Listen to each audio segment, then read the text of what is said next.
Your Excellencies, distinguished guests, ladies and gentlemen, Assalamu alaikum and good afternoon. The Seamless Conference Dubai continues to amaze me by bringing together some of the great tech minds and industry in the world. As we witness a global disruption with artificial intelligence, it is no surprise to me the race is on for the first company to be fully operated by artificial general intelligence, known as AGI, giving an organization superpowers for competitive edge. That certainly sounds very impressive. The increased adoption and enhancement of generative AI will bring technological innovation to the fore, faster than ever in history of human development. As human beings, we get easily carried away by new discoveries. As the session before me had alluded to, that people are concerned of job takeovers and difficulties. I remember when information technology came to existence, we had the very same issue, that information technology will take over our jobs and actually we will be out of pocket. It has proven to be more different than what we thought. So in reality, no, AI will not take over our lives and we will still be holding the power to change. While I was on a journey to the West End of London, something caught my eyes on the train drive when the train driver called out, "Mind the gap." And I'm sure many of you have heard that. I looked up and saw an advertisement saying, "Who controls the past controls the future." A famous quote or so. The quote, however, stands true to what I am about to share with you. In a civilization that stretched from Spain to China, the golden rays of discovery and invention shone over everything. Through scholars and scientists of various faiths, some of the most important discoveries known to man were made at that time. A quote by Academy Award winner Ben Kingsley. As you know, he's a very great Jewish actor who has played a lot of Muslim roles. In 1975, a time we can relate to, Lord Bowden, principal at the time of University of Manchester Institute of Science and Technology, became fascinated by the manner in which the Muslims managed Islamic empire and in combating inflation, which was rampant in the Roman Empire. He announced in the House of Lords that in order to guide the United Kingdom's economy, then riddled with inflation, we should learn from the Muslim experience and consider the economic principle laid down by Allah subhanahu wa ta'ala in the Quran as revealed to Prophet Muhammad, peace be upon him. Interesting, is it not, how history repeats itself?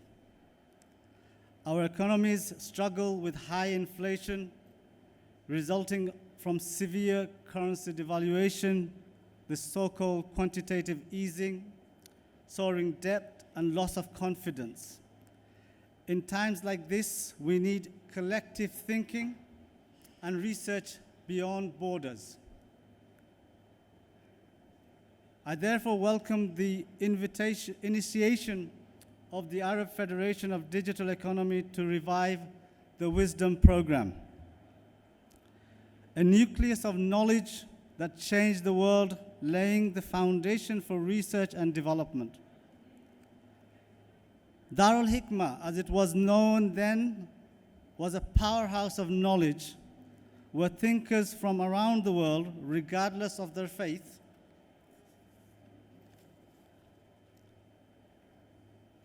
contributed to the growth of science, technology, mathematics, medicine, economics, fashion, and so much more. I think not only will this new initiative inspire the next generation of thinkers, but also will bring the world ever closer to greater success that is yet to be discovered. I am hopeful that if anything history has taught us, it is that human beings have amazing ways to mend and come together to overcome our difficulties. As a PhD examiner, I am confronted with the question many a times, what do we need more, research or professional practitioners? To me, both are part of the same knowledge stream and rely on the fundamental principles. One is deeper in thinking and the other greater in practice. PhD expectations are rising, and we see more skills are listed year on year as our economies continue to grow and expand. The demand on academics have led to calls for more engaged research with industry and commercialization. I remember my conversation with the late Dr. Abdul Kalam, 11th President of India, a brilliant scientist, who said to me, research should be meaningful with a productive outcome. How true we find these words today.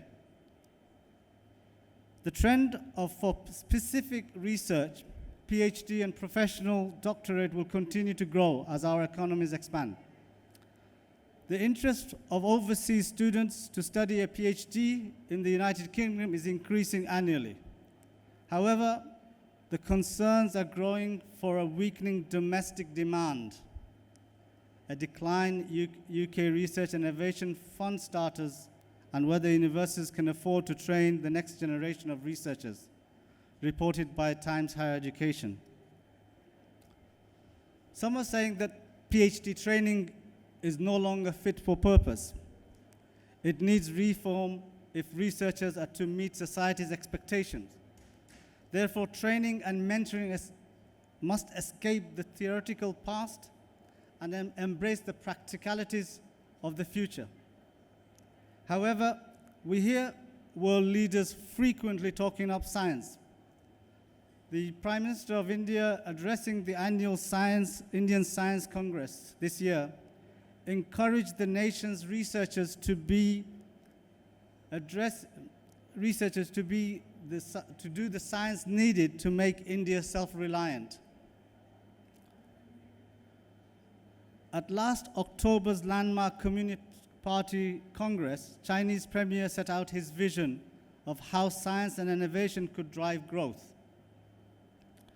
And last August, US President signed the CHIPS and Science Act, which unlocks $13 billion for semiconductor research and workforce development in a bid to maintain the country's supremacy. In each case, the message is loud and clear. Leaders see research as key national prosperity, well-being, and of course, competitive. Research is an embodiment of transformation, and thus great outcomes are achieved through effective cooperation. One of those cooperation is a contemporary research collaboration between Edge Hill University, UK, and Business School, England, who are working resourcefully for a greater impact through close cooperation with higher education institutions around the world. We are seeing more individuals coming forward with creative and challenging ideas. I want to talk about Horizon Europe. The EU Research and Innovation Flagship Program, the principles is to achieve a sustainable, fair, and prosperous future for the people of Europe based on European values. We may agree or disagree, but the incredible fund of 100 billion euros is worth pondering over. This makes it one of the largest research funds in the world. With political agreement with member nations, its objectives are to achieve excellence in science, global challenges, and European industrial competitiveness, to become an innovative Europe, allow widening participation by strengthening the European research area. One of its successful programs is the Euratom Research and Training Program.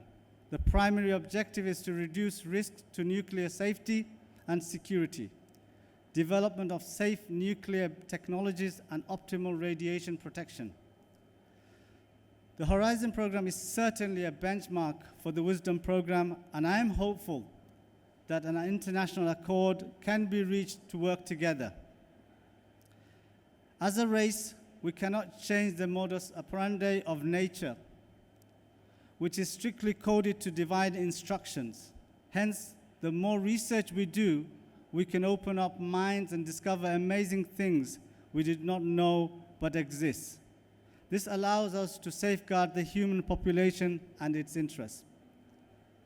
Many a time I'm asked, what is a practical description of artificial general intelligence? Is there one? Of course there is. Look around you. What do we breathe? What do we see around us? Forget the man-made infrastructures. Look at the objects that keep our days going and our nights coming. Look at the penetrations of the trees and how oxygen is driven from them. These are all customized to a real creative and a very strong artificial general intelligence context with divine inscription. AGI is nothing new, but we've just discovered it. I think the reality is, for us as human beings, we get kind of overwhelmed when someone, a fellow human being, come across something and discovers something that we haven't really talked about. The more we talk about something, the more the grand and greatness we can see. And I'm really hopeful that the Wisdom program that has been initiated yesterday here in the United Arab Emirates of Dubai will be a very important powerhouse of knowledge that will not only cooperate with the likes of Horizon, but give a huge apparatus of research and development for developing countries to come together. As you all know, knowledge is not in any part of the world. It's everywhere, it's scattered. It's like bringing together the different species, different ways of thinking and life so that we can form our own visions. And that's what knowledge is. As a human race, look around us. We're so different, but yet the same. If you tell an AI robot what is our difference, you most probably get an easy answer. There is no difference. Because you're human.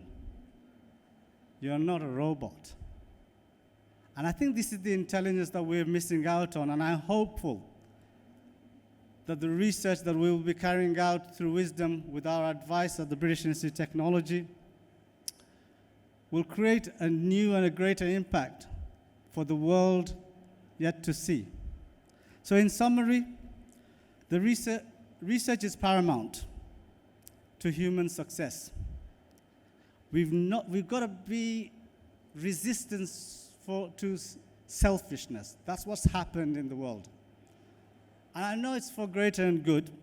Industrial revolution in the developed countries is really good. And I think everyone enjoys being part of it. But we leave a huge gap between the developed and developing nations. And that gap needs to be fulfilled. And I'm very hopeful that something like the Wisdom Program, something that was here 15th century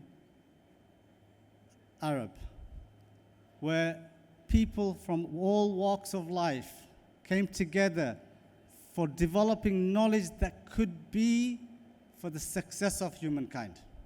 Not for one race, not for the Europeans, not for the Americans, not for the Japanese, but the whole human race. And that's really a very interesting position to be. Don't take my word for granted. Where we are today is because of those guys. You just have to look back. The simplest mathematics terms, we may have identified it today, but in those days, to understand zero, you would have had to do a lot of things because there was no zero in the dictionary. There was no zero in the mathematical calculation. You'd be considered a madman to think the world was round. They thought about it, and today we know it is round. We know it spins on its own axis. We know a lot of things that has come out then, and we're still stumbling over it. So I'm hopeful that generative AI and artificial general intelligence will open our eyes to deeper thinking and greater thinking. And there will be these will be the disruptors of our time.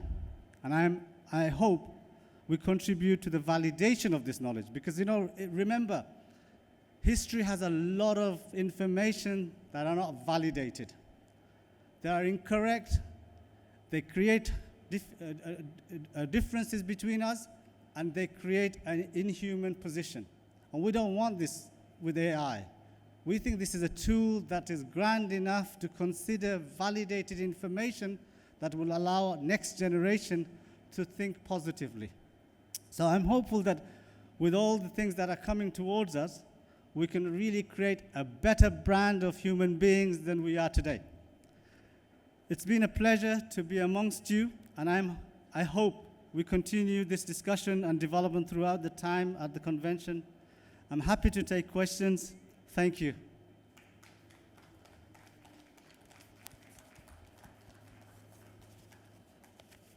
Are there any questions for Professor Mohammed Fharmer?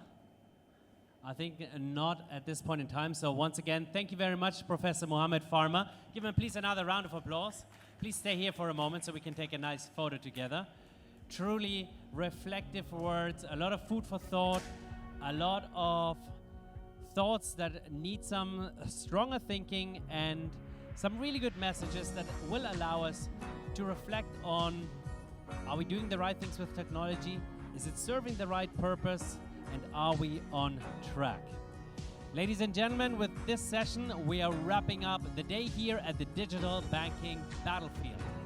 But this was only day 2 of Terrapin's Seamless Middle East. We have day 3, where we will be turning the digital banking field into the FinTech Forum. Tomorrow we are talking about blockchain, we're talking about cryptocurrency, we're talking about AI, a lot of hot and trending topics that will allow us to move into the future of banking and finance. So ladies and gentlemen, I would like to say thank you very much. Do have a look at tomorrow's agenda and see you there at 10:30 in the morning. Thank you very much.